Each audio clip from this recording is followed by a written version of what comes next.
we wanted like-minded individuals in our organization. We are looking for women who are stud, dyke, butch, however you want to classify, dominant women. That's what we are looking for.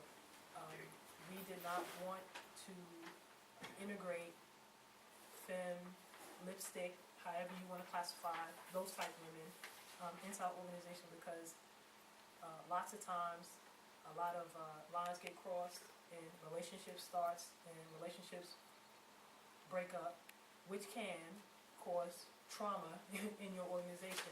So we choose not to have that type of intermingle. I'll speak in regards to Alpha Psi Kappa. The reason why we are an organization only for dominant lesbian women is because we wanted to have an organization with people who share pretty much the same struggle. When you're a dominant lesbian woman and you're masculine looking, you have a different type of struggle than a feminine woman. And you have a different dynamic lifestyle. So when you have an organization like Alpha Psi Kappa, it caters to those struggles and to those lifestyle things that you encounter and how to build you up and help educate you and reach out to people just like you. We do have a sister organization, and I know they have to go through, I know that organization deals with things that feminine women deal with that we probably will not deal with. So that is why we have a separation. She's so glad P&K and ASI are completely, we were founded to be two separate organizations based on those principles of being able to identify with the members of your organization. Like, if I need help with putting on, say I don't wear makeup, but this is something that I want to come into my womanhood and prettying myself up and wearing heels and wearing that short skirt or getting those fashion tips, I'm not going to get them from her. Because one, she doesn't know. I mean, she knows fashion, but she's not going to know the logistics behind it. And most of our members are, women that we all share the same struggles, pretty much is what they said. And going to someone that doesn't look like me to talk about some issues that's going on with me would definitely be a daunting task of trying to get my point across and having the answers that I feel would best suit me.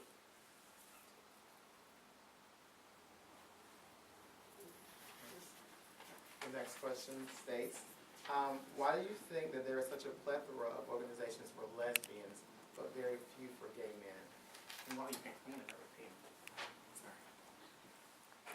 Think about it. All right.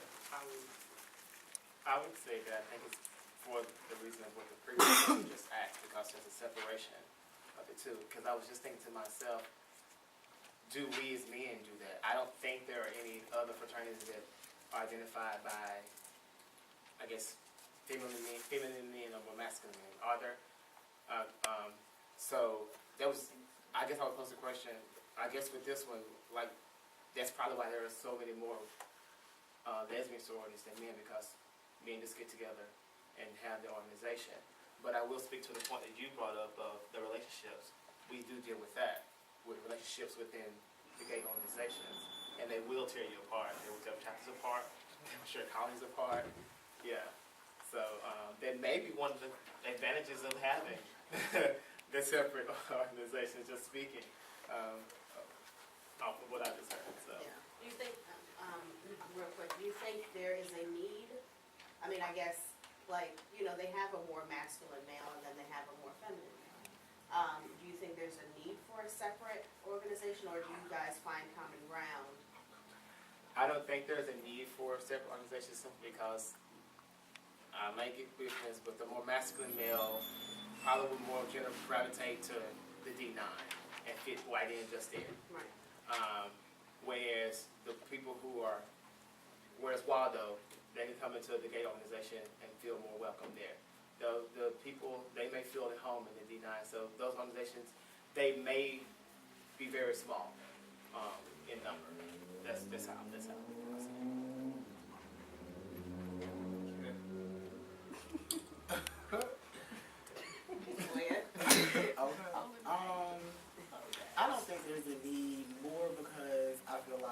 in KSI we seem to have a balance, and I feel like there is an opportunity to find common ground, because if you're out masculine man, you're out feminine man, you know, you still kind of have the same struggles. And I also think it's a balance of energies, because to be bluntly honest, if you get a chapter full of a whole bunch of feminine men, you gonna have some cattiness, some drama, some backbiting going on.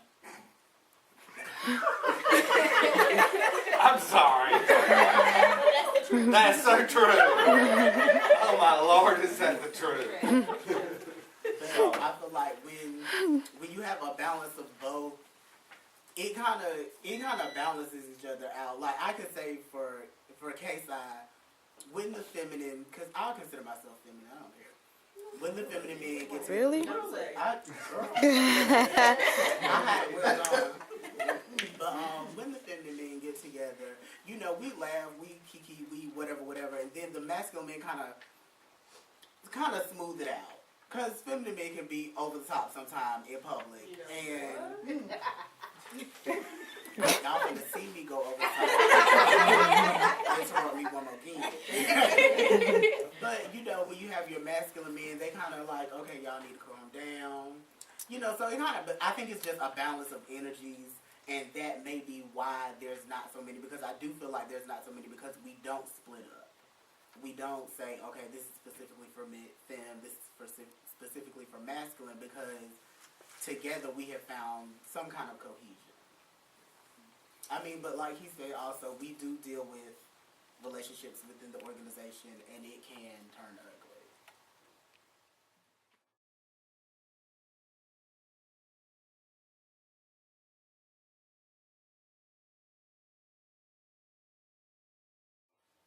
I'll speak to that.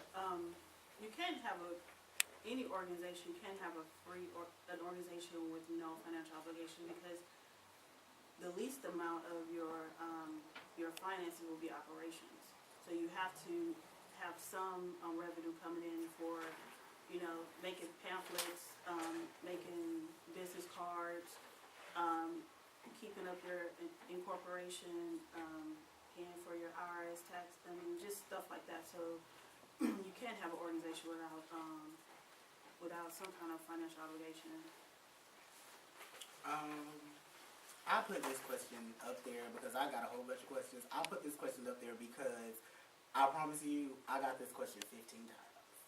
And in 15 different ways. And I've actually had interest come to me and tell me, like, oh, well, somebody from XYZ organization called me and they said, oh, they're doing no intake fees this summer, so what kind of deal does case I have going on? And I said, honey, this is not Walmart, we do not make prices. But, like what you said, the reason we have financial obligations is, first of all, this is a business at the end of the day. And you cannot have a business without some kind of revenue. We have incorporation fees, and, you know, with the organizations being so young, eventually, yes, we do want to get to the point that we want to get on colleges, and like Kendrick said, that's a fee. We do want to get national headquarters. That's a fee. We have things that we need to do to progress, and also we can't support the movements that we want to support without money. It's fine to show up and volunteer, but at some point in time, you will have to put up some kind of coin to help further along what you're trying to do. So that's why just no financial obligation is just, it would be nice, but no. It's unrealistic. Yeah. I was about to say that it's highly unrealistic because just about every organization is a business. And you cannot run a business without revenue. And Unless fees. Oprah is your founder. Okay. Exactly. You have, taxes, fees, you have websites. I mean, stuff is not free. Business cards. And whenever you go to, or you have different activities, when you invite other organizations, you don't want to dip into everybody's pocket. Let me get $5 here, let me get $5 here.